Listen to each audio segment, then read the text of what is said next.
So the discussion in this video is about the accounting for bad debts. Accounting for bad debts is also known as accounting for doubtful accounts. So kailan ba ito nangyayari?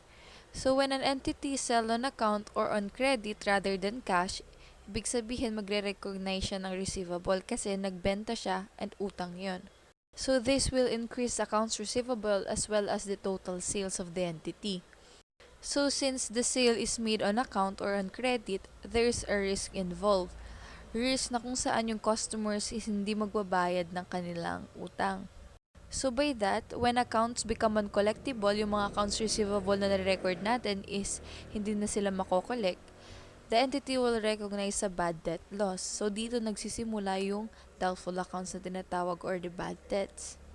So this loss is simply one of the costs of doing business on credit. So ito yung risk ng pagbebenta on credit. So how are we going to account this on collectibles? So there are two methods in recognizing the bad debts. First is the allowance method and next is the direct write-off. So start muna tayo sa allowance method. It is a method wherein expense is recorded when accounts become doubtful of collection. So ibig sabihin by the time na duda pa lang ang entity na hindi na makokollect yung kanilang receivables, magre-recognize na sila ng doubtful accounts expense. So while on the direct write-off, expense is recorded when the accounts are proven worthless. So dito sa direct write-off, accounts are written off kapag proven na or sure na hindi sila makokollect. That's why allowance method conforms with the GAAP or the generally accepted accounting principles. Kasi nga, the allowance method follows the matching principle na kung saan you only record expense when related revenue is recorded. While sa direct write-off, BIR approach. That is why the direct write-off method violates yung matching principle natin. So to further understand the difference between the two methods, here's the comparison of their entries. Under the allowance method, when accounts become doubtful of collection, you already record an expense, so you debit doubtful account expense and credit allowance for doubtful accounts.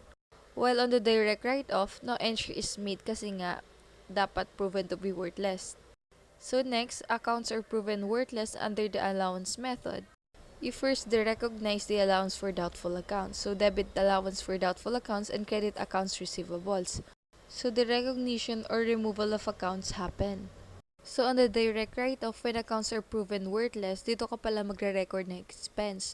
So you debit bad debt expense and credit accounts receivables. So in here, the accounts are written off. So next, under the allowance method, recovery of accounts written off happen. So nangyayari to kapag yung na previously written off na account natin or yung na-recognize natin is eventually na-collect pa siya.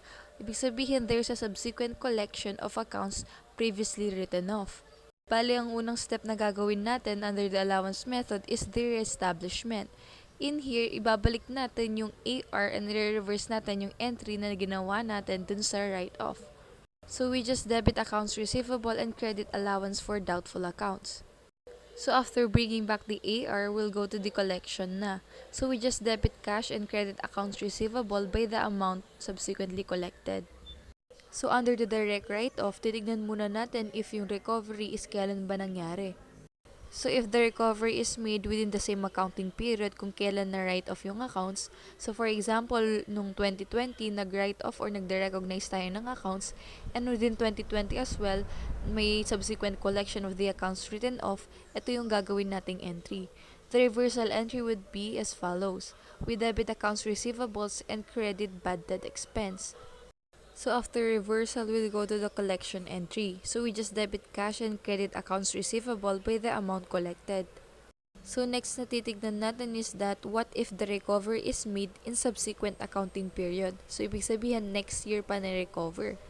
So the amount collected is treated as miscellaneous income. So we debit cash and credit miscellaneous income by the amount subsequently collected. So next part in the discussion in this video is that the estimation of doubtful accounts. So there are three methods: the percent of sales, percent of accounts receivable, and lastly, aging of accounts receivable. So iisa-isahin natin sila. First is the percent of sales. So in here, ang basis natin will be the income. So the amount of sales for the year is multiplied by the rate of uncollectibility. So to usually given naman. So the amount na makukuha natin sa pag-multiply will be the doubtful accounts expend itself. So dito sa percent of sales, since ang basis natin ay income, present ang matching principle na kung saan we recognize expense when related revenue is already recorded. So the next method will be the percent of accounts receivable. So in here, ang basis natin this time is the accounts receivable ending or the amount of AR at the end of the period. It is multiplied by the rate of uncollectability na kung saan given then, and na makukuha natin this time is the required allowance for doubtful accounts. So kanina sa percent of sales, pagka-multiply natin sa rate, yun na yung doubtful accounts expense. Pero dito sa percent of AR, required allowance pa lang yun.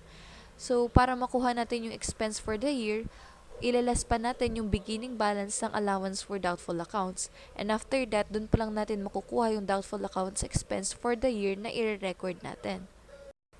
The last method will be the aging of accounts receivable. So in here, accounts are classified into not due or past due. So dito, yung rate of uncollectibility natin is nag-iiba depende kung gaano nakatagal yung accounts receivable. So ibig sabihin, if mas matagal, mas mataas yung rate ng uncollectibility, and if recent lang is wala or mababa lang yung rate. That is why yung aging of accounts receivable is yung most reliable na method sa pag-measure ng doubtful accounts. So in here, yung accounts receivable is multiplied lang sa corresponding rate of uncollectibility nila.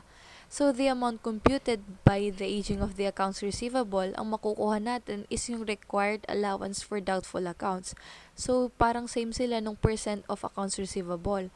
Para makuha natin yung expense for the year, the required allowance for doubtful accounts, is ibabawas pa natin doon yung beginning balance ng allowance for doubtful accounts. And by that time, makukuha natin yung doubtful accounts expense which will be recorded for the year.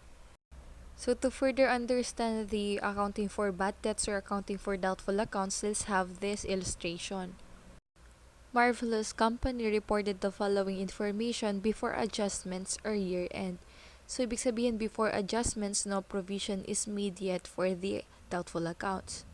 So, accounts receivable has a balance of 500,000, note receivable which is 200,000, allowance for doubtful accounts a credit balance of 20,000, sales with a credit balance of 5 million, sales return and allowances with 30,000 balance, and lastly, sales discount which is 20,000.